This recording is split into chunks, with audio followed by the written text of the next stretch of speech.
This is a very exciting panel here. You know, people have come from across the country, and I am so excited, you know, looking at the backgrounds and the kind of games you've been showcasing all day. I think some of you have lost your voices, you know, explaining the game. Let's get this started. So, Aishwarya, please introduce yourself. Tell us a bit about your game. Yep. So, I'm Aishwarya Lakhani, and I'm a designer of all fronts at this point. I call myself a multidisciplinary designer. Started from somewhere else, and now I'm here designing a game, which I didn't know earlier this year that would be happening. And the journey itself has been great, and the response has been great on the game. So the game we've designed actually is basically a mental health-based game. It does so passively educate adolescents and adults alike. So the idea is that you are playing the game, and as a result of the mechanics, the players don't realize that they're actually learning something serious. Because they are learning something serious through play, because play is the best language for adolescents to get through something as serious as anxiety. Sort of registers in your brain is what you say. Yeah. So it's the way it works is that on the long-term basis, there are keywords in the technique cards that are elements of the game that end up getting repeated so much in the game that you have that embedded in your memory. So as a result of that, what happens is that maybe 1 year down the line, few months down the line perhaps, the teenager is able to remember, oh, there's summon the butterfly. So I can actually help myself right now, and if I'm alone in a place, in a position that I require intervention during the anxiety. So this is the one step we've taken in, bringing design, psychology, mental health together, and how else does design for impact work, right? So tell us a bit about how long has this been in WIP? Yeah. And how you guys met each other? Yeah, so INDUJA here, she's working with me on the game. The thing is, the story is such that we met at an innovation program organized by Makers Asylum earlier this year. And we were just in it for just to learn something, we'd have fun. Didn't expect something to come out of it, but what actually culminated starting from a problem statement, which was about anxiety and regulation, and how adolescents don't have access to that information until you're an adult and in therapy, and you're like, okay, now I know what to do with my body. And that's where she and I got in a team, and we were working on the solution to that problem, which started with an object, started with other storyline interventions, and we realized the best way to get through it is play and board games. So why not explore that? And now we're on the 4th prototype together, and the journey has been a lot of on and off, play testing, up and down, doubting whether we should go further, and we're like, no, this is important, no one's doing it, let's do it. And yeah, it's been great. INDUJA would like to add, I'd love that, this thing. Can you pass the polymic? Yeah. Thanks, Aishwarya, that was very insightful.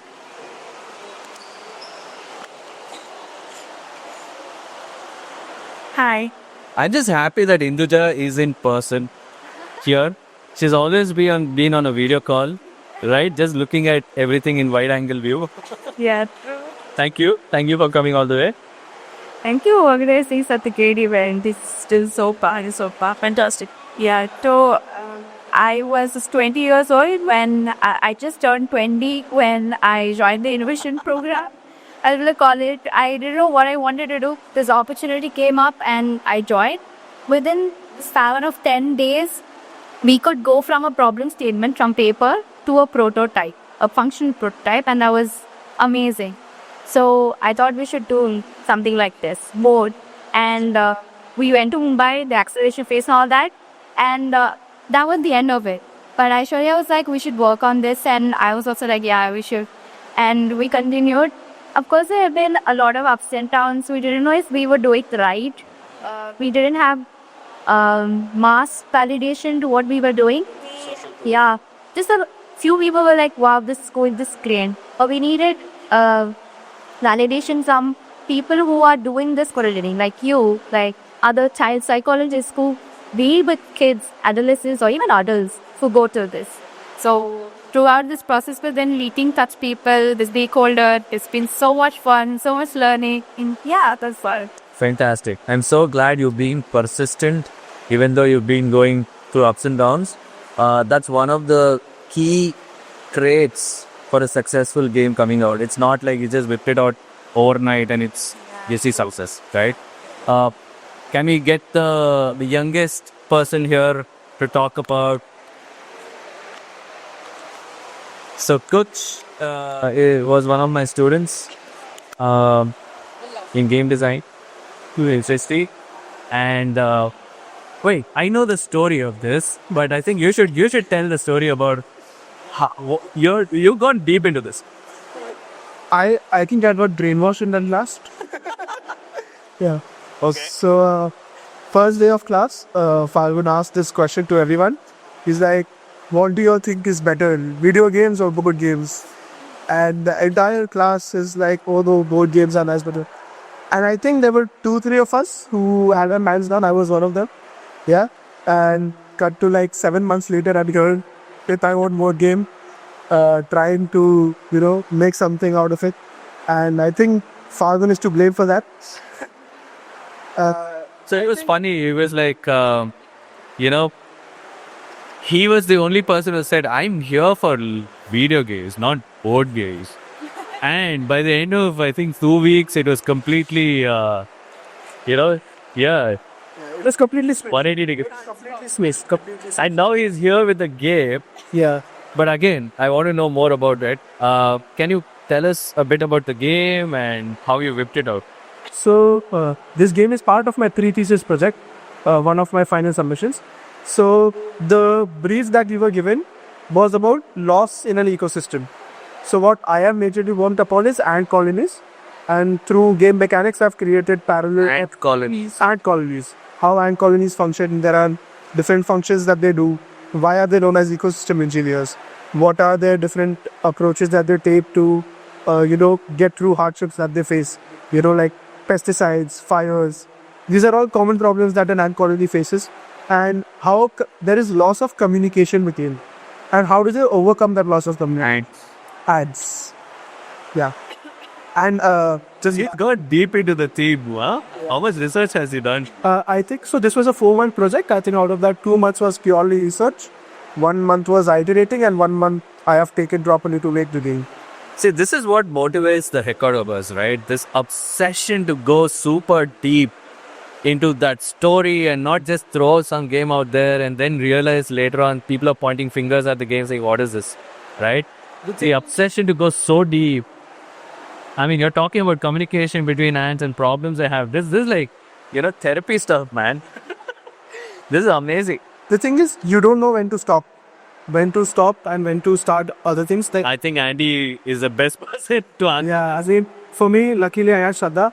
So she was like, she pulled the plug. She's like, "Okay, now stop researching, stop making visuals, you start playtesting now. It's high time." So yeah, I think I had that for me. So I mean, I've had good mentors. I've had Falgun, I've had Shraddha, I've had Krishna as well. So that has always been a plus point for me when it has come to designing. I think more importantly, I heard from the faculty or head of the department that the previous 2 years back, there were just 20 students in game design or something. And then this time there were like, what, 120 people?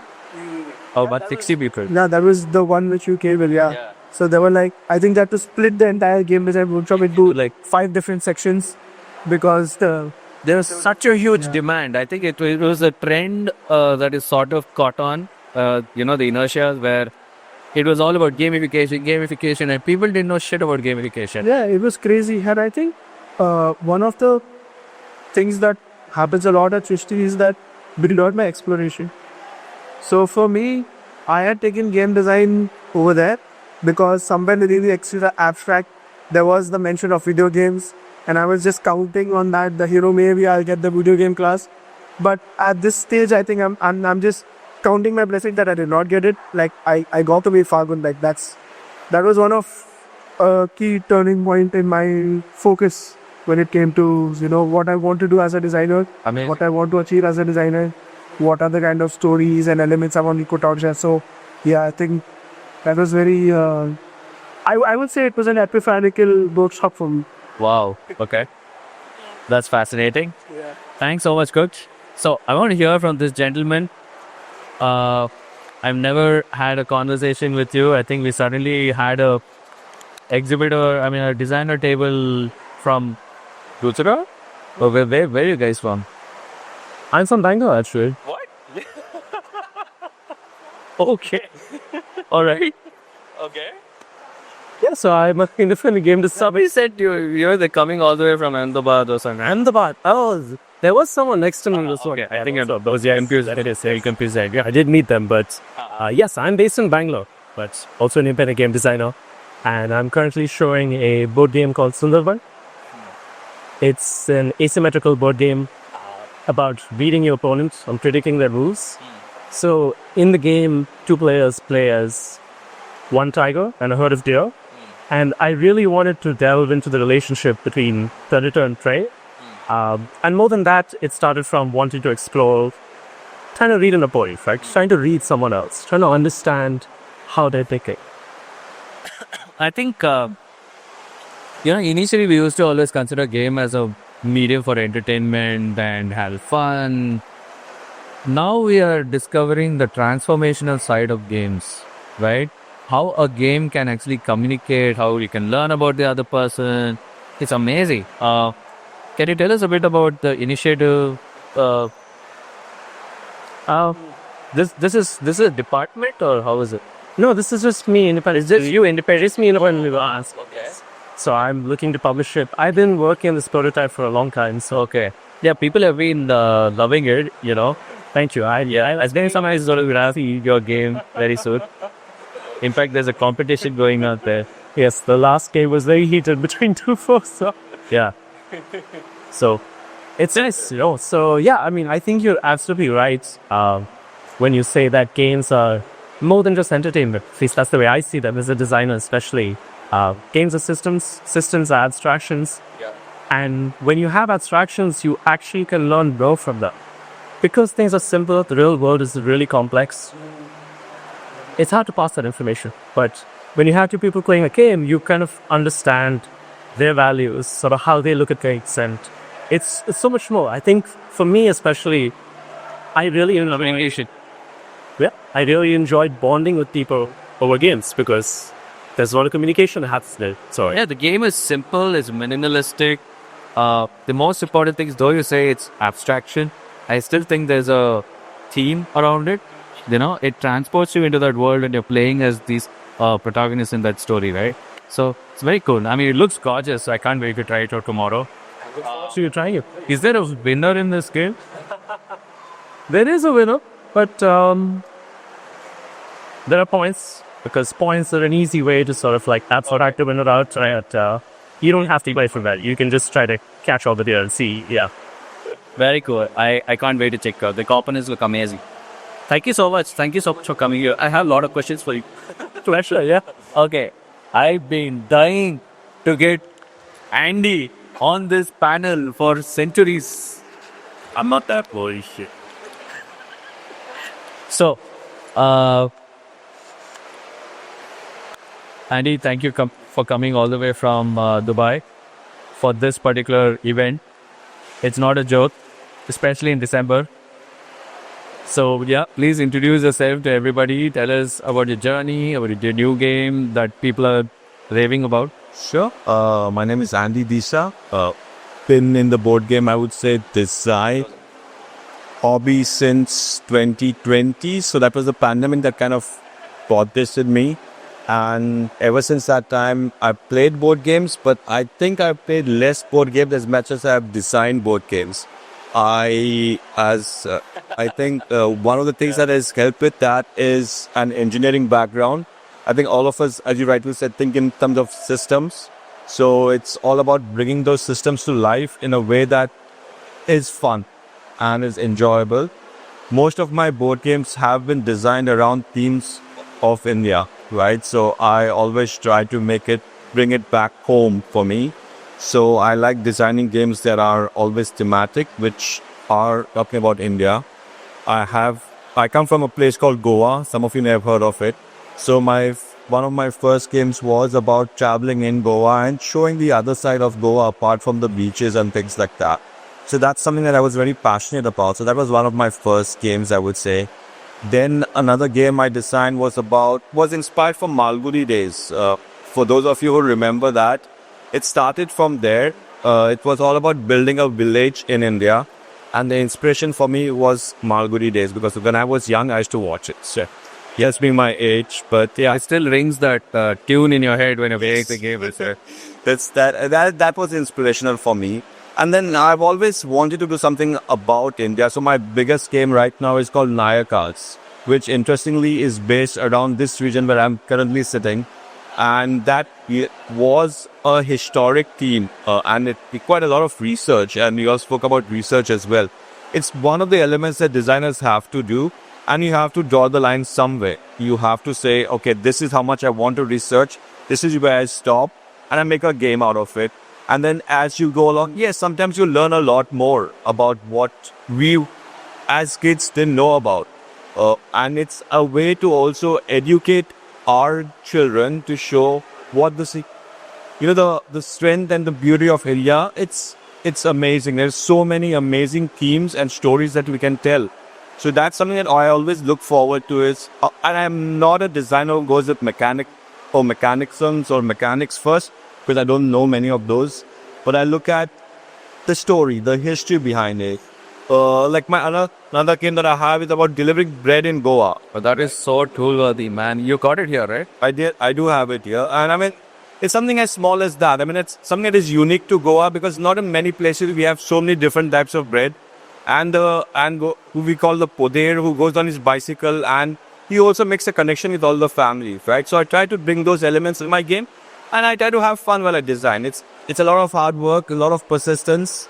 And Also, there's this small cultural element about Goa. We never thought of baking and bread as something you'd connect to Goa. And now that you're mentioning it, I'm drooling right now. I'm hungry also, but yeah, fantastic, man. So historic and travel and tourism and Goa is that, right? Panchayat is building a village. This is like a huge spectrum of games, but the core theme has always been Indian. Fantastic. Thank you so much, Andy. Thank you. I hope you have been having a good time. I'm amazed that you still have a voice. Yeah, I do. Luckily, this time around, I still have a voice. I've been making good breaks. I think that's a key for attending these cons as well as, give yourself a good break. I didn't have to carry a speaker as well this time. Yeah, which is another trick I learned from a previous con. But no, it's been great. I'm very glad that you've organized this Falgun. I think it's one of the best experiences I've had. It would not have been possible if you guys didn't show up. And yeah. So this panel will be just one person. Otherwise. But thanks, Andy. Really appreciate that you came all the way. And I think this is the second time I'm meeting you in person in Bangalore. Right? Thank you so much. We're very excited about your games. All right. So a little small story I forgot to mention. Aishwarya, Indu and DEEPAK, they actually won the contest for the game designer table. So we were giving it away to people who pitched about their games, and these guys came with some crazy credentials. It was difficult to shortlist. There was one more kid who also got a designer table as a complimentary from Ttox, and this is something which we want to promote. DEEPAK is a close friend. Probably he is my midnight friend to test my graphic design concepts. So he's the only guy who will be awake at 4 o'clock watching some video on games on YouTube. He'll be awake. So I'll ping him. He's like, "What do you think of this logo? What do you think of this?" He's like, "Okay, this is shit. Do this." Yeah. DEEPAK, introduce yourself. That is a good introduction. So I'm a graphic designer. That is what I do. So my love for board games, I've been doing board game design for the past, I think 3 years now. And the first game I played was Love Letter. So the reason why I came into board games is within a very small number of cards, we can have a lot of fun basically. So that was like the huge inspiration to come into board games. I did a lot of designs. I do designs a lot. I make board games all the time with different multiple themes as well. So the game I have over here is called Coco Crafter. So that's about a Coco Crafter. Oh, okay. It's about a coconut farmer. You are a coconut farmer, and you're trying to upscale your coconut into different products and try to sell it in the market and try to make a brand out of it. So you can make coconut water, oil, sugar, and the different products with coconut basically. So that is one game. And another game is about So cool. I mean, very few people actually know that every part of a coconut tree is used. correct. Right. That is also one thing that I'm trying to bring it through the game. Amazing. Yeah. And another small game is about throwing stones at a mango tree Oh, and collect mangoes. Basically. So basically, I'm a designer who really latch on to a very small theme and very small content size of games. I like small games a lot. I play a lot of card games. So that is like my genre, I can say. so what I admire about Deepak and the way he whips out games. See, I have conversations with hundreds of designers every day. Okay, and I mean there are some geniuses and there are some people you'll be like, okay, I just wasted half an hour of my time. You right? There are some people who will whip out ideas, but nothing happens after that. Right? This guy, he will just tell you an idea. Next day there'll be a prototype. I think same with Andy as well. Andy is like the guru in that. Yeah. They're like the He sushi. would have just said it and like, okay, who's ready to play this game online? I'm like, did you just announce like 2-3 days ago? So But that, graphic design helps a lot in that area because you know the software, you have the software, it's easier for you to come up with things much more faster. Yeah. So some of the fun games I remember is the story of Museries. Which, So I don't know how many people actually know about Museries. Okay, so Museries is actually a small one of the oldest ports ports Kerala. in Kerala. So in that port, there are different people from around the country come there and do their trading and everything. And over there at that time, pepper was actually equal to diamonds. So pepper was that expensive at that time. This is in the 1800s. So it's amazing, and now there is no sign of Museries because apparently there was a shift in the land or something. It went And flood happens and water came in and there is no Muslims anymore, but there are like small parts here and there. But making a game out of it was a few things for me. I'm coming from Kerala, so part of. No, I love it. So, I mean, this kind of ideas coming into a solid form that people can touch and feel and play and talk to the designer, and you might have seen this hall was busy the entire day. Right, the designer zone was completely busy from morning till now. I think they're still playing in many tables right now, right? And honestly, when we actually booked this hall, we were very worried that people might find it very difficult to come. I'm sure it was not easy for most of you to come, but still you made it. So that shows the passion. I am so glad that you guys are, here on this stage under one roof. And we are so tired of listening to each one of your ideas in a separate WhatsApp message, So now it's like in one video. Okay, here is Venkat. Venkat, should I call you Captain Venkat? Captain Venkat and his son, I forgot his name. That's true. Laksh. Okay, so he's the other guy who won the designer's table. I think he's like 7 years old. 7. Yeah. He's designed a... This video will be available later, Laksh. Don't worry. I'll interview you tomorrow specially. So he's designed a game on electronics.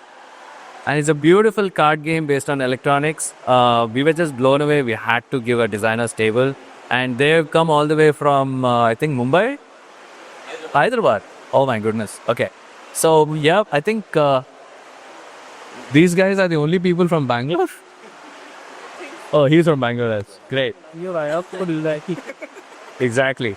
So thanks, guys. But before we end this, are there any glaring roadblocks or challenges that you're seeing right now? Because each one of you have been working on games, and he has published games from, games designed by Deepak and, his own games as well. So he has I think, quite a lot of experience in publishing games now and understanding the market. But I would like to hear from Andy first. What are some of the roadblocks that you see in the, process, in the way to spread the awareness and getting games out? What do you think are some of the roadblocks?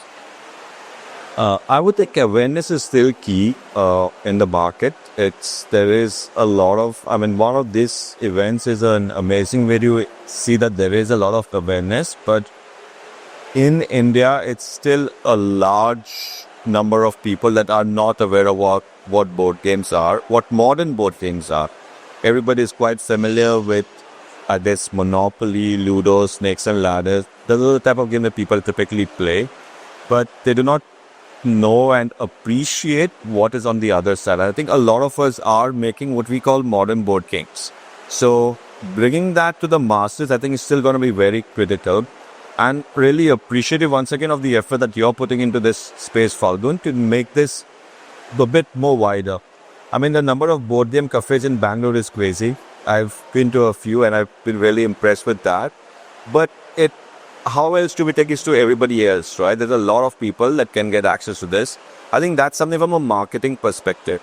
If I look at it from a designer's perspective, I think you still need a little bit more in terms of guidance, in terms of hand-holding, so that designers can also know and understand what makes a good game. Sometimes some people can make a game, can publish it, but it may not tick the boxes of a good game. So I've had the pleasure of connecting with many board game designers in India, outside India, including famous designers like Cole Worley, who I believe is one of the best designers of the modern day and age. And there is a lot that we can learn, and I think that has to be provided in a structured manner. There's obviously a lot of work being done, but there obviously has to be a little bit more to be done in this space. Those are my two, I would say, key challenges that I see that is going to be a kind of a roadblock for some designers.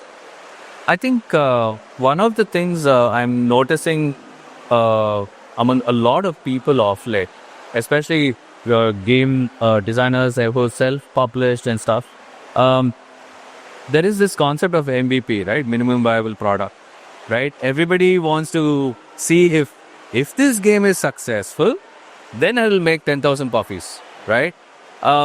We have faced a lot of problems with that funda, because getting 500 games out or 200 games out or 300 games out, that itself takes the life out of you, right? And once you do it, the game just gets over like that. Like, for example, I think Panchayat is so difficult to find now, copies, right? How many copies do you have now? I think you just did a new production run. I think around 8 left. 8 left. Exactly. And then if you need another production run, it's not just getting the availability of manufacturers, it's also about funding it and stuff like that, right? Because this is locked inventory.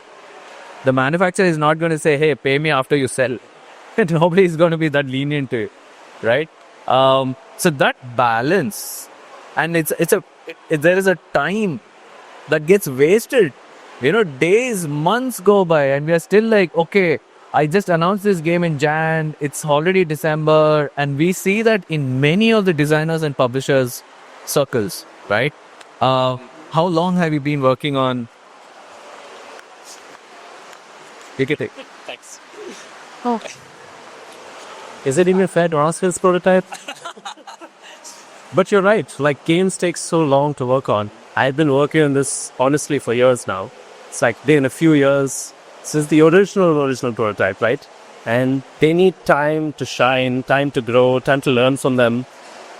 And then you have to figure out how to produce them. So now, what is stopping you from manufacturing it by taking it out? Are you waiting for a publisher, or are you still fine-tuning it? at this stage, I'm looking for a publisher. Before that, it was refining the design itself. So I wanted to hold off on taking the design, say, last year, for example. I was not happy with how the game worked, how the game ran, how the experience was, right? Did you get enough playtests today? I did. I'm very happy. How many Places? How many people playtest today? I want to say at least 7 to 8 people. He might play a couple rounds. I saw some hardcore gamers play your game, and yeah, fantastic. I think I see a lot of potential there. Thank you. Yeah. But just in response to talking about production, so the way I try to offset that is by working on multiple prototypes at the same time. Which of course means, you're holding on to a game for so long and Yeah. And just like petrol prices, man, cardboard prices are shooting up. They're doubling. 4 or 5 years back, 1 kg of 300 GSM paper was like, what, $60? Today is 120 rupees or something like that. You gotta have quality paper. So now you start questioning, whatever life that you're giving to paper and cardboard, it has to have that crazy amount of value. And more you delay, more expensive it's going to get, right? I want to hear from Kuksh. What is this? Yeah, Kuksh has... So, you know that he comes from a video game background, right? I mean, so he's been trying to bridge the gap by figuring out certain hacks. Can you please tell us a bit about it? So my faculty introduced me to this online software. You don't even have to download it in your laptop, by the way. You can just prototype on Chrome itself. Okay. On pros. Yeah. Okay. So there's a software called dextrous.com.au. Have you heard of Dexterous? Yeah. Andy has. Yes. So I haven't. So my entire game has been built on that. The entire game, from the board to the tokens to the cards, except for the illustrations, that's on Procreate. You had to feed it something, right? Actually, they had like clipping masks within themselves, and you could just edit loads and points, and you could make your own layout. You could add images, you could remove, bits and pieces. You could align things, you could disalign things. It's the whole package. It's purely for the visual representation of. Yes, the mechanics and all have to be figured out by you, obviously. Advanced version of screen top and all that. You can actually export your products from Dexterous to this screen drop directly. Yeah. So there's that option as well. So for me, I think when it comes to limitations, I would say for me, because I'm not from a graphic design or a visual communication background, getting the prints for the cards, for the tokens, for the boards, Right. it was hell. I think this is what Andy tells very frequently on the group as well, on the game design you do, that you can save a ton on prototyping. Yeah. You want to change an artwork, just put it. Yeah. Because I'll tell you, Put it out. PHALGUN came to class, he said it costs 80 rupees to for the production of this game. It takes 200 rupees of the production of this game. And here I am for my first prototype, I've already spent I don't know how much. From the sunboard to the Stazzy. I know how much they charge. That's the thing, right? So for me, it is, I think the major, limitation I feel is lack of resources, lack of connections within the industry. Like, I don't know the perfect manufacturer or the perfect printer to go to get my game. There are 3 manufacturers. Yes, I got into touch with them today. One of them is based off of Mumbai only, so. Yeah. So I think that was one of the major limitations I faced. Other than that, I think everything else can be figured out by upskilling yourself, by, focusing on what matters. When it comes to game mechanics, I think, if you can think of something, you can get it articulated by AI very easily. We are in that, phase where coexisting with AI as a tool, using AI, just how you use Photoshop, similarly AI is a tool. Use it like a tool. Make sure you're not hurting any sentiments. Make sure you're not So use it. Yeah. Okay. Yeah. Use it ethically. Right. Use it nicely. I think it will give you the best results for your work. Yeah, ChatGPT gave up on me, man, when I was designing. It crashed. And I was like, hey, you said 80, but I see only 75. And it replies to me saying, oops, here's something we made. Why? Like, what? Yeah, Yeah, we completely gave up on using. So there are some, not entirely, but some visuals of my game are AI generated. But the prompts for them are completely engineered by me. From the style that I want, from what species I want, from what message of what information it should convey. That is all curated by me, even though the images have been curated by AI. Yeah, I still can't believe Ttox, the guy who said board games. Yes. He's going on about, designing his game and stuff. Thank you guys so much for coming here. Can we get a picture before we leave? Okay, everybody here, I want you guys to try out all of their games. Each one of them has an amazing narrative. I'm really honored and so proud to know all of you. And especially getting Andy onto the stage was the biggest challenge. Next time, probably I'll have to like smuggle you in or I don't know, kidnap you. You say no to the next Ttox. Anyway, so thank you guys. Yeah, I think we forgot to mention you guys have some games on Kickstarter going live. So right? Okay. So yeah. There's we have a collection or a collective called Indian Board Game Designers Collective, of which we have a group of designers who are making print and play games. We will be launching them on Kickstarter soon. DEEPAK is one of those designers. We have Neha from Bangalore. We have Amit from Mumbai. We have Sid, part of that. We have a lot of talented graphics designers that are part of that. It's just an effort to do something and once again, showcase India's talent to the world. Best of luck with that. And we are all here to support you. The moment it goes live, there's going to be a battalion packing in. All right. Thanks, guys. Thank you so much.